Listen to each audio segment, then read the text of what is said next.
Hell has just frozen over. Finally, after all these years, the woke Irish government and Simon Harris have finally admitted that the number of immigrants coming into Ireland is too high. Who would have thought that, lads? We've been trying to tell them for the last 50 flipping years. Wonders will never cease to exist. Our migration numbers are too high, and the system is not built to deal with such large numbers. Immigration is a good thing in Ireland. We benefit from immigration. Look at our health service, look at so many parts of our economy. All of that is good, and there are many legal pathways for migration, work permits and the likes, and of course we have international obligations. But our migration numbers are too high, and I think that is really an issue that needs to be considered in a very serious way by government. I think one of the reasons they're so high is that there are too many people who come to this country and who are told they do not have a right to be here, and it is taking too long for them to be removed from the country.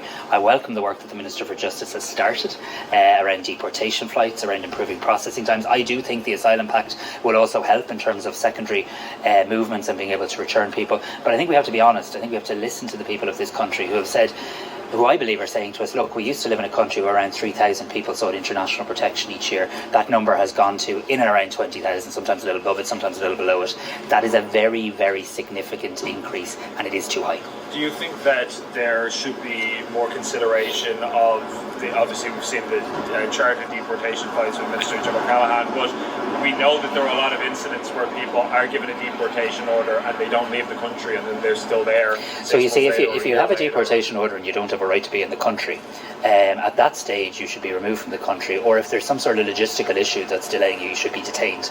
Once you don't have a legal right and you've exhausted your avenues to exercise your right to be here, you can't just carry on as though that deportation order doesn't exist, and that's one of my frustrations, and I think one of the frustrations of people in this country. That's what should happen, yes. But we know that doesn't happen in many cases, and also we know that the state doesn't have exit checks, that there's no way of verifying after the fact, has this person left the country or has they not. That's why we do see cases where 6 months later, a year later or longer, there's somebody who's still wandering around the country after they were supposedly deported. So let's be honest with people, Ben. We're developing a new migration policy here. We're developing a migration system and somewhat doing it in real time.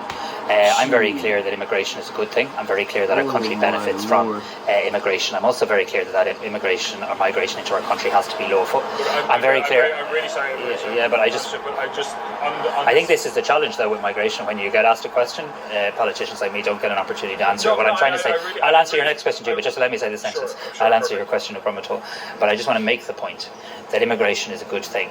We need to get to a system where people have a right, who have a right to be here, are told that quickly, and then can get on with their lives and contribute positively to our country and integration. But where they don't have a right to be here, I'm saying to you very honestly, and I'm saying to the people of Ireland, we're not where we need to be. And what I am saying to you is the system needs to change. And the system needs to change in terms of, if you've exhausted your rights to be here, you should be deported quickly. And if you can't be deported for some logistical reason, you should at that moment be detained. And we also have to be honest with the Irish people, because I think what people are saying right across the country is that the numbers are simply too high. And I want to acknowledge that today. Simon Harris and the woke Irish government are now far right, right-wing, racist, homophobic, transphobic bigots. I literally said it last week, guys. This video makes me very happy because now we know that we're winning the fight, guys. The people on the right, we're winning. 100% this video should make you happy if you're more right-leaning and conservative. The reason he's saying this now is because he is under massive pressure from what happened last week at the City West Hotel. The City West Hotel, for those who don't know, was bought by the Irish government for 148 million. It houses over 2,000 illegal mass immigrants from God knows where all over the world, North Africa, war-torn parts of the world. You know, these people shouldn't be in the country, refugees. And a man that was given a deportation charge, but overstayed for another 8 months, and he was already here for 6 years, actually ended up sexually assaulting brutally a 10-year-old Irish girl. Her life is now destroyed completely over by the politicians, guys. This is literally, the blood is on the politicians' hands because he should have been removed. And this is what I said specifically, but people don't listen to me because I'm just on the internet. You know, nobody listens to me. I literally said this, and nobody has said this ever in government. This is the first time I've heard them say this. Hopefully they're watching my videos. But what I said was, what should happen is when you go to court as an asylum seeker or I-pass resident, and the judge orders you a deportation charge, what should immediately happen is the Gardaí, our police force, come behind you, put your hands in handcuffs, and throw you into prison, and you rot in the prison until you're deported back to the shithole country that you came from, okay? Plain and simple, that's the bottom line. Nobody does that in Ireland. We let them roam free after, oh yeah, you're deported, but roam free around the country. You have the country free to yourself, and then they go and do heinous crimes like murder, sexual assault, killings, robbery. It's absolutely horrendous. If you're given a deportation charge, you go to prison straight away, guys. No ifs, ands, or buts about it. You go to flipping prison. This country's too lenient on crime. We're a bunch of sissies here, like honestly. And also secondly, the I-Pass residents and these asylum seekers process are too long. Like I just referenced, that man, the sexual predator from the City West Hotel, he was here for 6 years before they actually managed to get around to saying, hey, you shouldn't be here, deport, and he still stayed on. But he was here for 6 years prior. It should be like a week, guys. Within a week, hey, is this guy supposed to be here? A week later, or I mean, I would like to have it within 24 hours, guys, honestly. If you arrive here, we process you, okay, you're not supposed to be here, done, you're out of here, guys. No hanging around, because we don't know who these people are. They could be trained by Al-Qaeda, they could be insurgents, they could be flipping really terrible people, is all I'm going to say, guys, okay? I don't want to alarm people, because they say, Chris, you're rage baiting, you're creating all this crime. Well, look what happened in City West Hotel. Look what happened in the Tusla compound in flipping Dublin, where he stabbed 150 times and gouged out the eyes of a Ukrainian kid, 17-year-old. Look at who we're bringing into this country, guys. Completely, these people shouldn't be here. Deport immediately. And in regards to Fianna Fáil and Fine Gael and their failure in the immigration system into this country, we have here the worst video of all time. It's actually worse than the video I just showed you with Simon Harris finally admitting it. This is a lady here that says 8 out of 10 asylum applicants are rejected.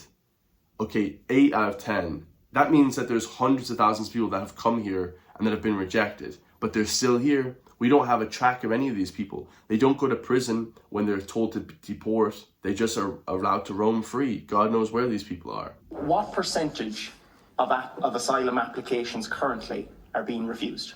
So as we were saying earlier, roughly 78, at the moment I think it's 80%. Up to 80%. Oh my God. So I mean, 8 out of 10 asylum applicants in this country right now are being refused. And I understand you can't use the language I've used, but I would call that chance in their arm if 8 out of 10 are not eligible. I just want to frame this conversation very clearly. You know, there are so many people who come into our country and contribute immensely, whether it's in our hospitals, in our tech companies, right across our society, in our nursing homes. People make massive contributions. And they come into this country via a structured system, whether it's the work permit system or a visa system, and they contribute immensely. And this country will be lost without them.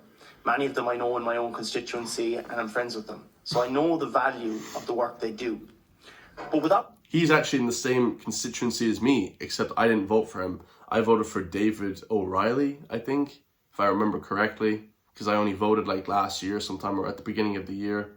Doubt, over the last few years, the Irish people have lost their confidence in the state's ability to handle our asylum processing system, right? Why did the numbers of asylum seekers in Ireland rise from 3,000 approximately per year in 2021-22 to over 12 to 15,000 in the following years? No, and these numbers are completely massaged, guys. These numbers are massaged. In the last couple of years, estimates suggest that there's 470,000 people coming into Ireland. All this nonsense of, oh, we're only bringing in 20,000, 30,000, maybe 40,000. No, it's way higher. They can't even track the numbers, guys. There's so many people coming into the country.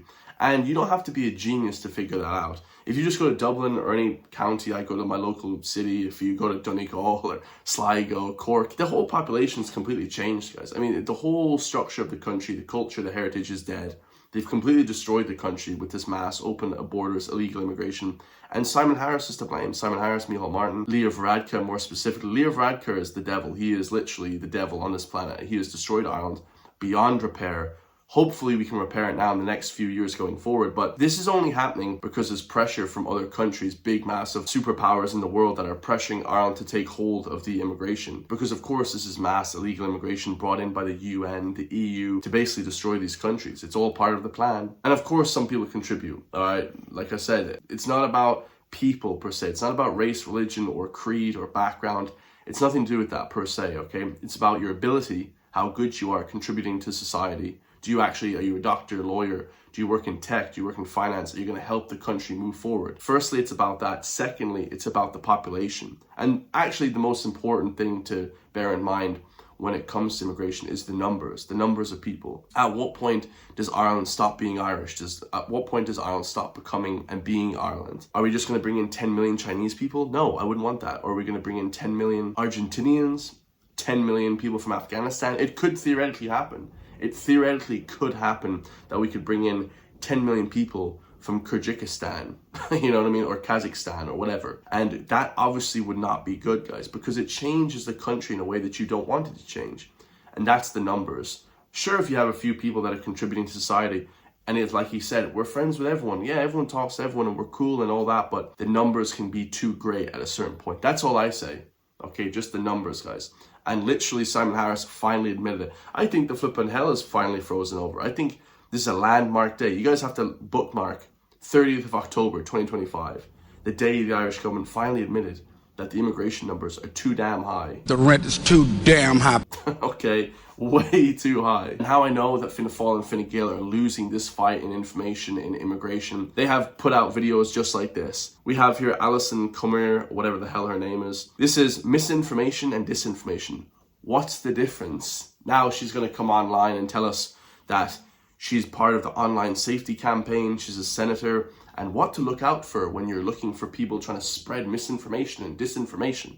When in reality, me and other people are actually just in an information war. We're trying to give you, the Irish public, the proper, concise, compendious information, okay? So we're not confused about the brainwashing from RTE, News Talk, Irish Independent, and these mainstream media platforms. This is also the strangest video ever because for some reason there's like a rap music beat on in the background. I think it's like aimed at like younger kids or something, but literally have no idea what the hell is going on.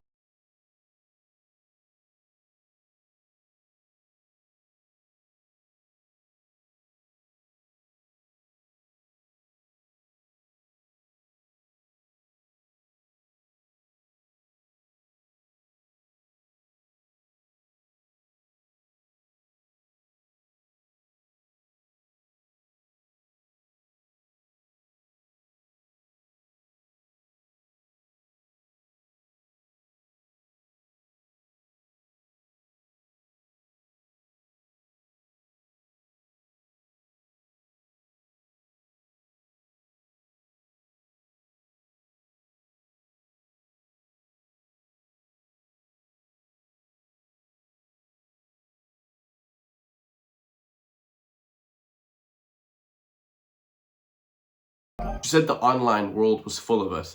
I think they're full of it, okay? Stop, you flipping bollocks. I mean, talk about the biggest load of nonsense you've ever heard in your life, lads. Like, what is she talking about? Why is there a trap beat, which is like a rap beat, playing in the background? You know, that's something that I play at the beginning of my videos. You know, it's like a little beat I have before the video kicks in. It just makes the video more interesting. But such an odd thing to do. Like Fianna Fáil and Fine Gael, they're failing completely and fast right now, and it's kind of speeding up here, and the people are understanding what the hell's going on here. But complete nonsense, guys. I mean, she literally says that disinformation is something that people will deliberately spread to gain political gain. Like, what? Like, if you spread lies on the internet, guys, you can get kicked off the internet or go to prison. You know, it's not like that.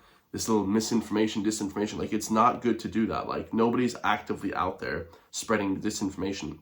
We're spreading proper information that we've gathered ourselves, and it's just basically the antithesis is it's against their information. Okay, the mainstream media, like I said, the mainstream media is dead, so we're trying to push back with our own information war that we have.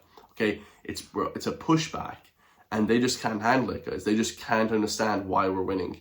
And There's so many of us now, guys. I mean, we're going to win. I'm so happy. I'm actually so excited. The last 2 days have been completely landslide. Maybe you might not have felt it. Maybe you're not that involved in politics. You don't understand. But I'm going to state right here, the last 2 days in Irish politics for the right wing, for the right, complete landslide. They are the biggest 2 days that has ever been over the last few years in this country in terms of gain for the right, because they're losing. You can tell they're scared. They're putting out these videos, okay, you know, they're trying to massage the message, when in reality, they know they're full of shit, guys. They know that they're completely dead in the water, and we're winning. So be proud of yourself. We pushed back with Spoil the Vote. We completely destroyed the actual mainstream narrative. It's beautiful, guys. It's a beautiful day today. I love you guys all. If you want to support me, hit the join link underneath the video. Become a member so I can help support you guys for just €3 per month. We got over 30 members now, so I greatly appreciate the love and support. And I will see you all in the next one, guys. Peace.